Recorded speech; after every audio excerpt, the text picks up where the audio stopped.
Рыбалка с Юрием Петрашем. Доброе утро, друзья! Мы в Норвегии, и сегодня у нас, я думаю, будет первая полноценная рыбалка.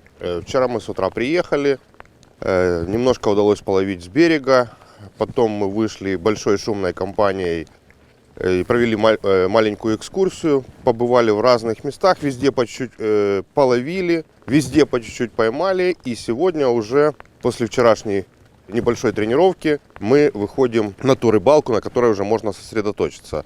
Начнем мы с привычной для нас рыбалки, это ловля на джиг, скорее всего это будет треска, ну а там в зависимости от того, как пойдет рыбалка, будем двигаться дальше. Нас любезно согласился сопровождать наш гид Денис. Он был вчера, будет сегодня. Так что, если вам рыбалка понравится, я обязательно оставлю его координаты, и у вас будет возможность порыбачить с ним в том числе. Первое, что мы сделаем, это мы отобьем в GPS, который, я считаю, нужно всегда брать с собой, точку базы, куда нужно возвращаться, потому что каждый день рыбачить с гидом, ну, скажем так, не всем по карману. И всегда имеет смысл, если вы приезжаете в Норвегию, взять на день, на 2, на 3 гида, который любезно вам всегда покажет места. И потом, имея свой GPS, вы всегда можете вернуться в те точки, в которых вы рыбачили с гидом. Также, несмотря на то, что, как правило, всегда идут арендованные лодки, в них всегда есть эхолот, GPS, но вы не знаете в следующем году, на какую вы базу приедете. А имея свой GPS, вы всегда придете на те точки, которые вам понравились ранее. Есть такое предложение начать рыбалку там, где мы вчера закончили, попробовать с этого берега и идти в обгон с другой стороны. Тогда у нас как бы будем закрываться землей, будем смотреть, что у нас есть. То есть не будет такого большого ветра, когда он поднимется. Ну, воевать с погодой бесполезно, поэтому ваш план, я думаю, самый разумный. Ну, пробуем. Да, поехали.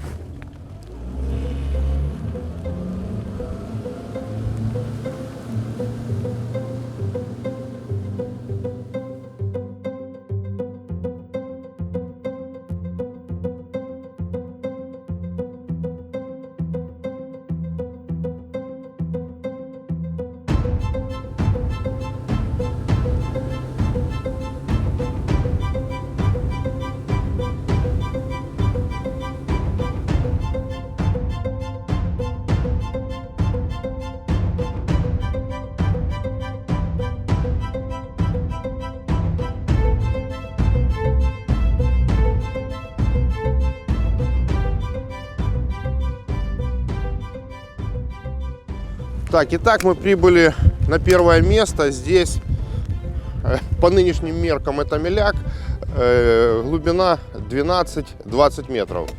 В Норвегии, ну, для людей привычная ловля идет на глубинах от 80 до 150 метров. Мы вчера немножко так половили. Можно сказать, не моя рыбалка, когда слишком глубоко, не всегда слышно поклевку, ну, либо, может, не подцепилась достойная рыба. Сейчас мы начнем с привычной для меня джиговой рыбалки. Рыбалка очень похожа по своей сути на ловлю судака. Самое главное отличие: здесь не ловят с якоря, здесь ловят всегда дрейфом. Ну что ж, не будем терять время, начнем ловлю.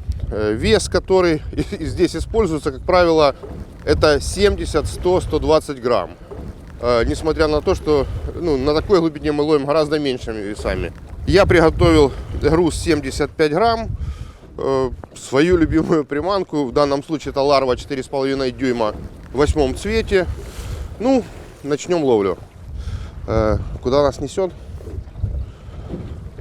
Лучше, ты считаешь, туда бросать, да?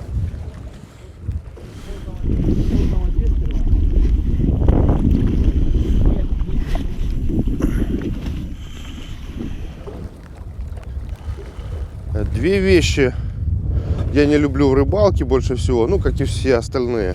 Это сильный ветер и дождь. Сегодня у нас и ветер, и дождь. Ну, Я надеюсь, что, может быть, хотя бы с дождем будут перерывы. Потому что, когда идет дождь, помимо того, что некомфортно человеку, ну, как правило, и у рыбы крайне редко бывает высокая активность в дождь. Ну, здесь, как говорится, уже вышел на рыбалку, ты должен ловить. Место здесь такое, можно сказать, очень суровое, угрюмое. Ну и зато и плотность рыбы есть гораздо выше.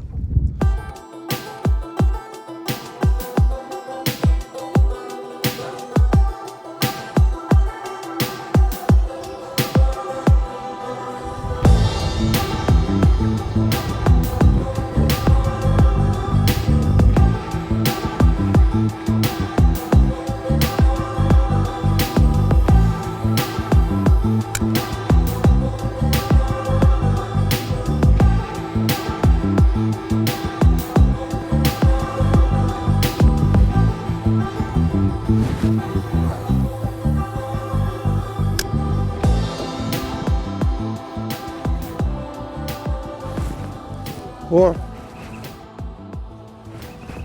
А вот Денис нам и преподал. Пока я занимался обловом в заброс, Денис в отвес вот зацепил какую-то красивую рыбу. Это, скорее всего, треска. Ну, сейчас мы сможем ее увидеть.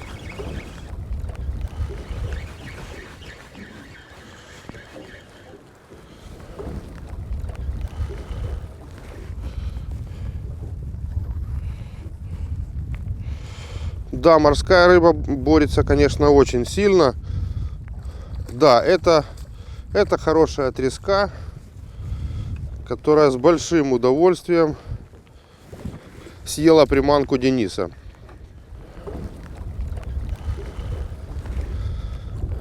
Пока я облавливаю силикон, Денис успешно поймал нашу первую рыбу на пилькер. Очень красивая рыба. Причем это местная треска. Треска делится на два вида. Та, которая живет здесь, так называемая местная, она гораздо вкуснее. И на мигрирующую рыбу. Красивая рыба.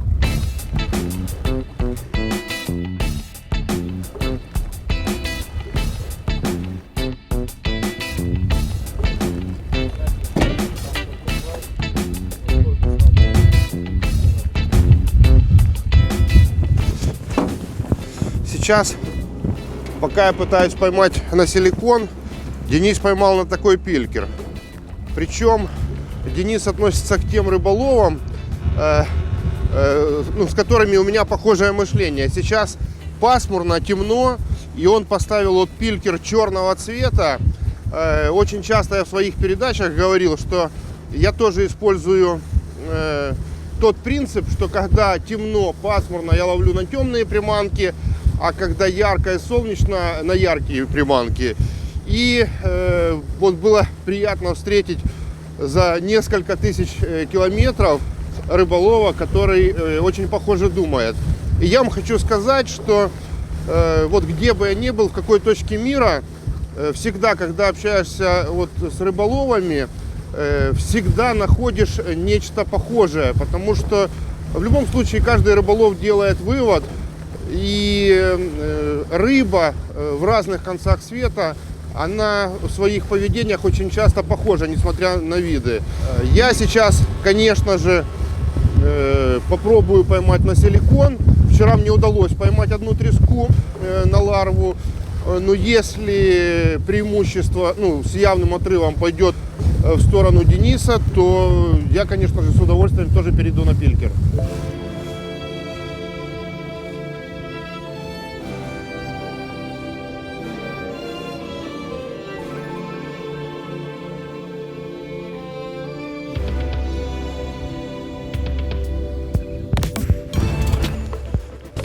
Еще одна красотка села у Дениса. И опять на пилькер.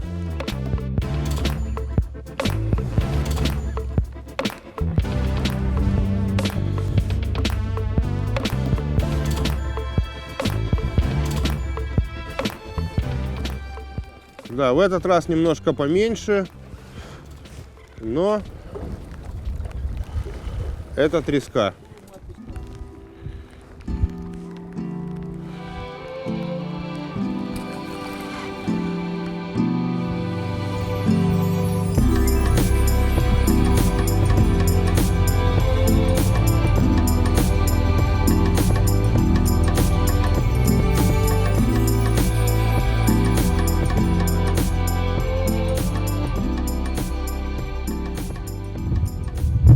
Сейчас мы проплываем возле фермы, где выращивают именно ту семгу, которую мы покупаем в супермаркетах. Вот прям в открытом море находятся фермы. Значит, это такие, как можно сказать, большие садки. И есть центр управления, от которого по таким большим трубам идет корм. Вся эта ферма работает без участия человека. То есть все, что делает человек, это наполняет бункер кормом. И компьютер с определенной периодичностью в разные садки, потому что находится разного возраста рыба, разного размера, подает еду.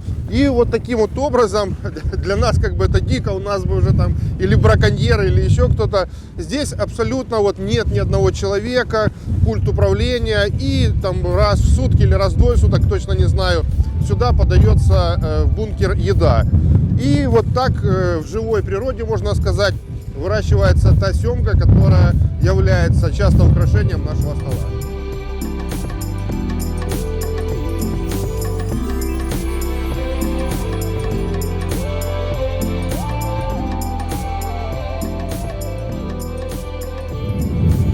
Сейчас мы сменили еще одну точку, решили порыбачить недалеко от фермы.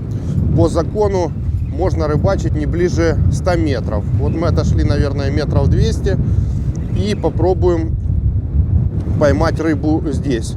Потому что, ну, все-таки ферма, это бесплатный корм. Ну и, наверное, какая-то часть корма выходит за пределы. И поэтому рыбка в поисках легкой добычи здесь тоже может оказаться. Причем вот садки так выглядят, сверху натянуты сеткой. Оказывается, вот как рассказал Денис, это защита от орлов.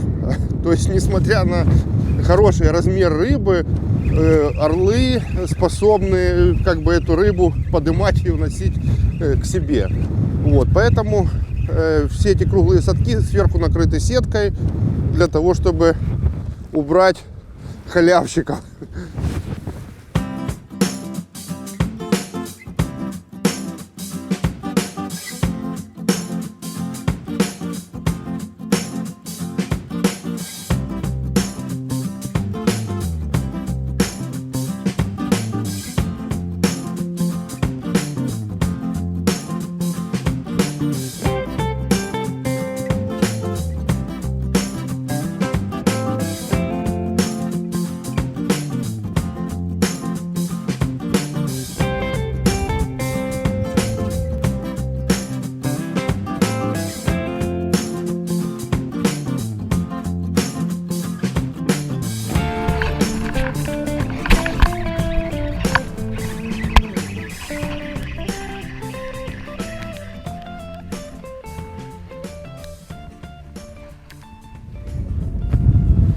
Вот я не выдержал, поставил пилькер, ну и поймал, можно так сказать, микротреску.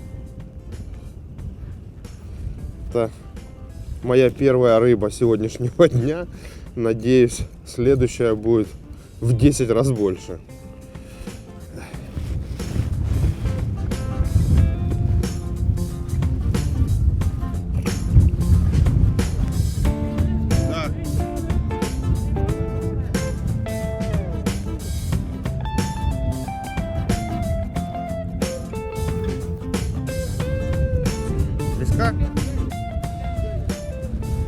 Только что было вот удивительное зрелище. У Дениса опять на пилькер клюнула рыба, ну очень маленькая треска. Ну как только она появилась на поверхности, вслед за ней вышла хорошая треска. То есть, казалось бы, не клюет, но у нас на глазах вот за маленькой треской вышла большая, пыталась ее съесть, ну у нее ничего не получилось.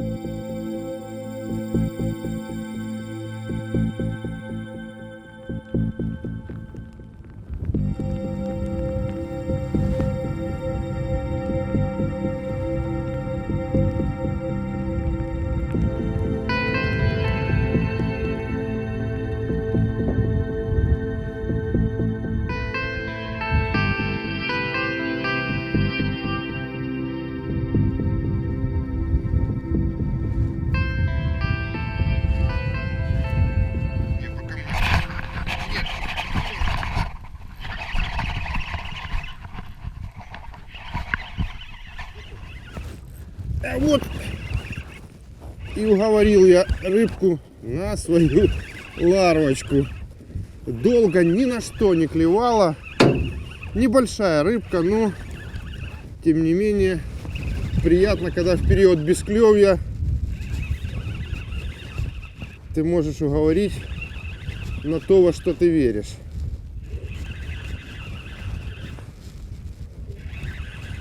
Ну, прелесть морской рыбы, что несмотря на некрупный размер, борется она всегда очень хорошо. Да, вот.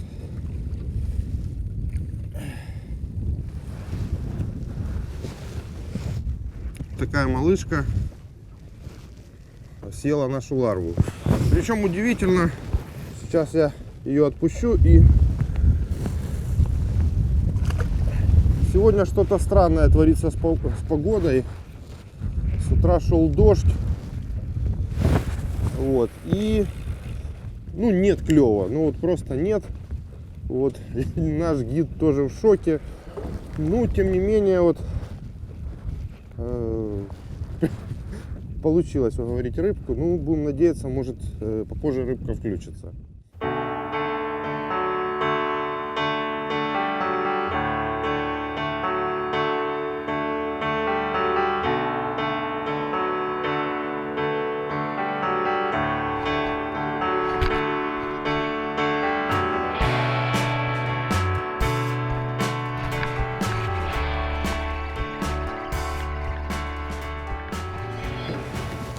Что-то сегодня нам не везет с клевом, а когда попадается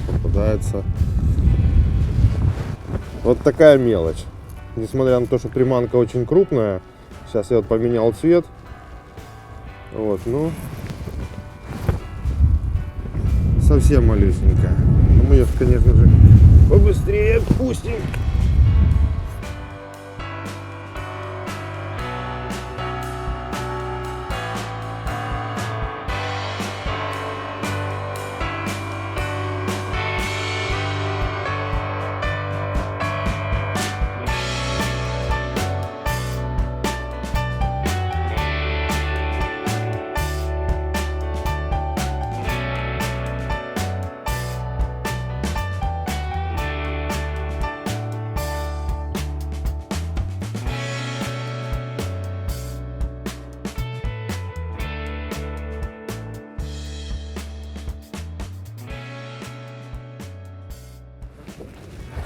Как бы я не любил джиг, наверное, мы потратили часа 4. Нам удалось в общей сложности поймать порядка 10 рыб.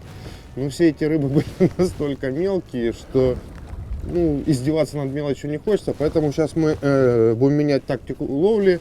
Пойдем на большие глубины. Это уже будет ловля в отвес на огромные пелькера весом грамм 500.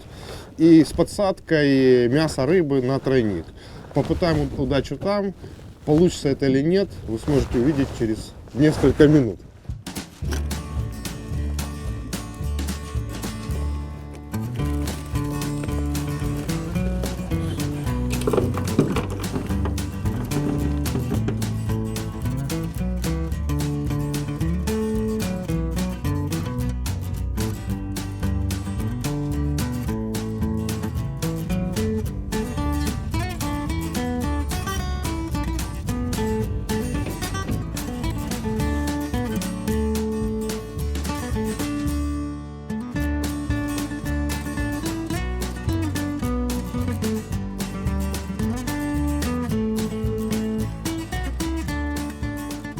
Настоящие норвежские гиды, даже такие заводные кольца раздвигают пальцами, никаких плоскогубцев.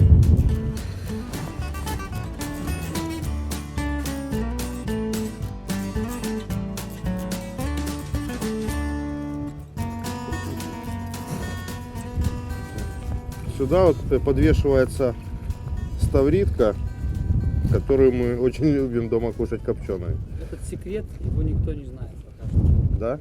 О, ну все. Будем ловить на секретную снасть.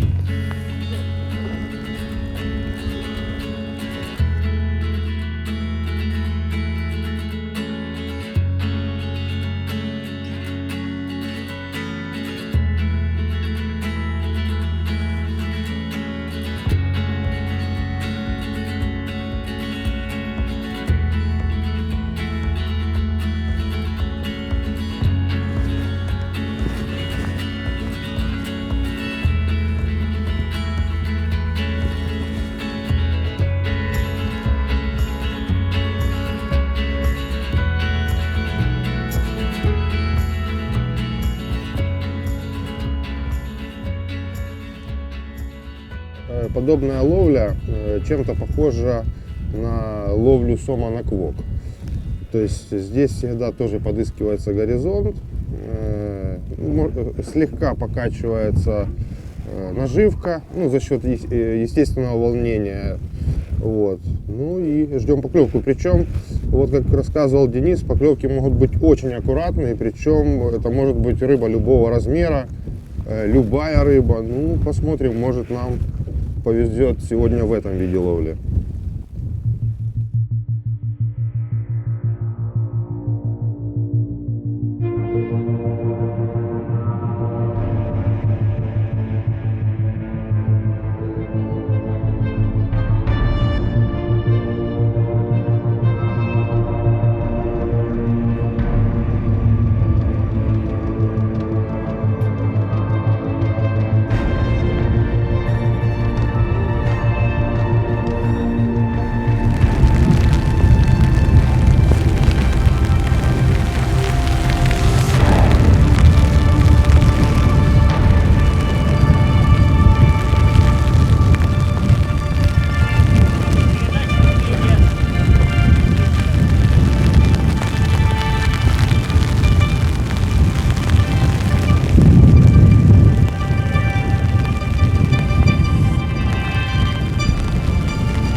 Вот у меня кто-то сел неплохой, но учитывая, что здесь глубина 120 метров, я думаю, вываживание будет длиться долго. Ну и рыбка так не хочет подниматься. Буду придерживать фрикцион, иначе это может, честно говоря, после такой длинной паузы я даже готов к длительному вываживанию. Я не думаю, что это прям очень большая рыба, но тем не менее это рыба. Учитывая сегодняшнюю активность, то уже результат.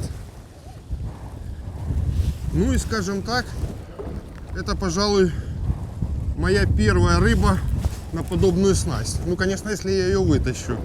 Потому что бывают случаи, когда рыба сходит.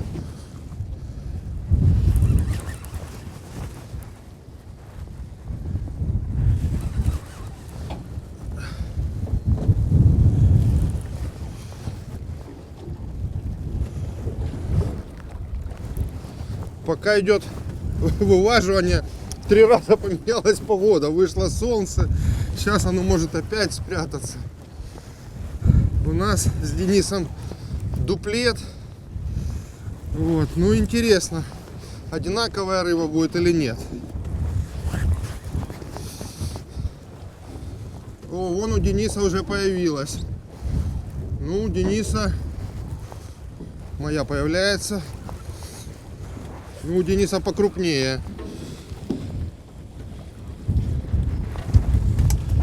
За край зацепилась там.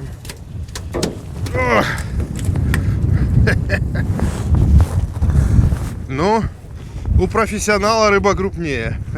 Нет, у вас мольва, у меня менек.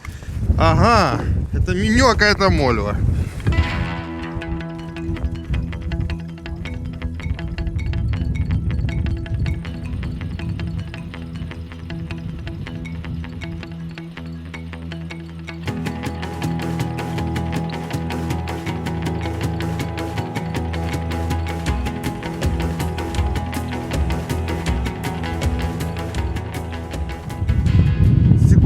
назад было солнце, тут набежала туча. Вот не знаю, ну минута прошла максимум.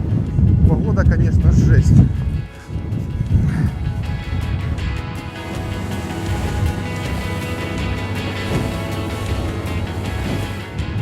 Хорошее место никогда не помешает забить точечку.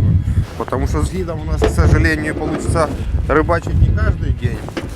А прийти в хорошее место даже в следующем году мы уже сможем, благодаря GPS.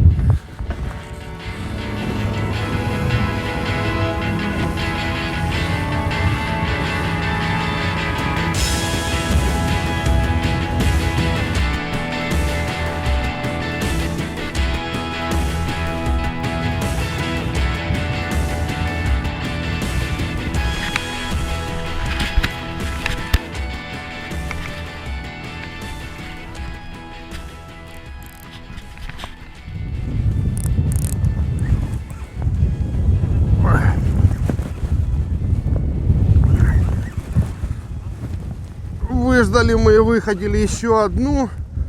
Причем особенность, ну это, по-моему, покрупнее. Сейчас пока будет идти вываживание, это будет не быстро, судя по рывкам. Я расскажу о особенностях. То есть здесь такая локальная яма с глубиной где-то до 120 метров. И так как мы ловим дрейфом, очень важно, ну, в нее как бы спуститься. И вот, пожалуй, в самом глубоком месте есть рыба. Но ветер меняется.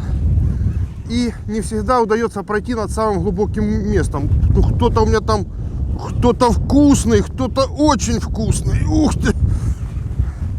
Это рыбка поинтересней. Вот, так вот, несколько раз мы заходили, и то левее, то правее. И вот сейчас уже Денис так высчитал маршрут, и вот буквально, ну я не знаю, метров 20 мы после того, как опустили снасть, прошли, и сразу эта рыбка, слушайте, ну я не знаю, сколько я ее буду вываживать. Рыба не сдается. Денис, я смотрю, тоже очень доволен. Вышло солнце, стало тепло.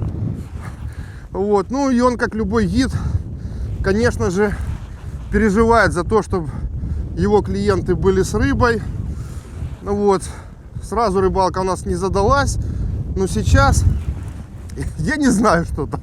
Хочется сказать что-то огромное, но морская рыба настолько сильная, что даже небольшого размера может вести себя очень бойко. Ну с этой, ну то, что она крупнее всех предыдущих, это факт.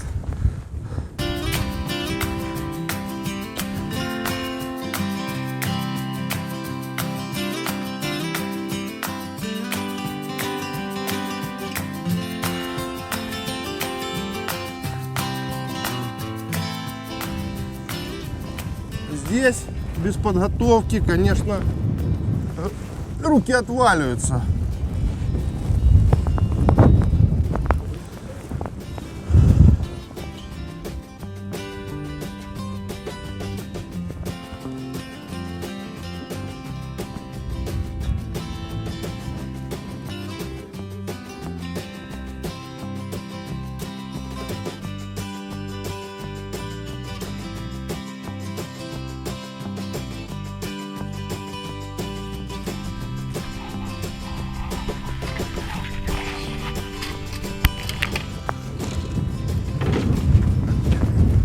Так, друзья.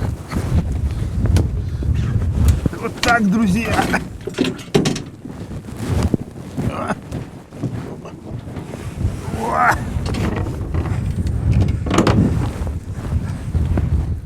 Вот такая вот треска с вот такой огромной пастью.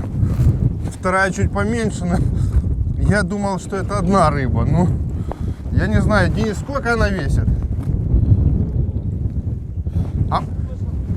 А мы ее сейчас взвесим. Так, значит, отдай нашу ларву. Ох. и сильная. О! Так,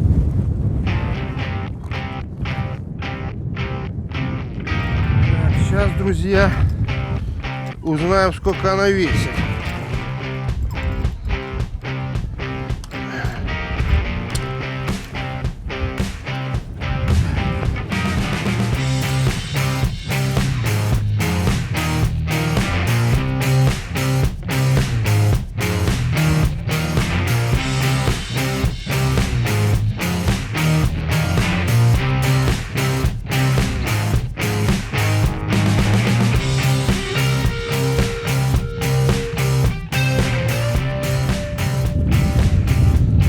В общем, где-то... Ой. Ну, это мы взвешивать не будем.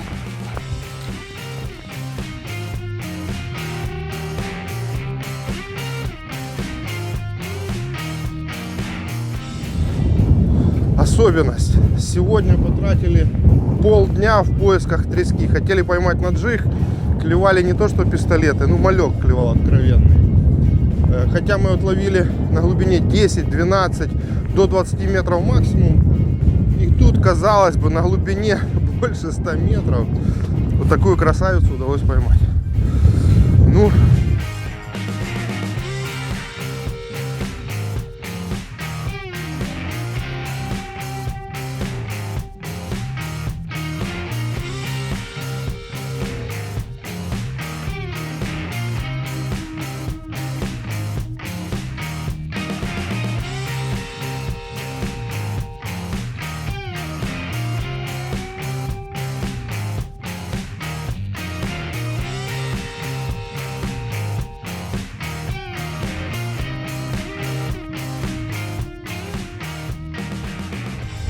ну что, друзья, сегодняшняя рыбалка у нас заканчивается. Рыбалка сегодня была, ну не то что трудовая, а очень трудовая. Мы пережили несколько смен погоды. Очень долго упирались в треску. Искали ее на глубине 10-20 метров. И, как оказалось, самую крупную треску мы сумели поймать на глубине больше 100 метров. Рыбалка для меня это была новая. Рыбалка очень интересная, очень трудная. Требует терпения, требует физической силы. Но как любая рыбалка, очень особенная и очень интересная. Я хочу в первую очередь поблагодарить нашего гида Дениса. Денис, спасибо тебе большое. Пожалуйста. Да. Если вы будете ехать в Норвегию, я думаю, посмотрев эту передачу, вы увидите для себя какие-то тонкости, и я думаю, они вам пригодятся. Но я с вами не прощаюсь, мы обязательно с вами встретимся на следующей рыбалке.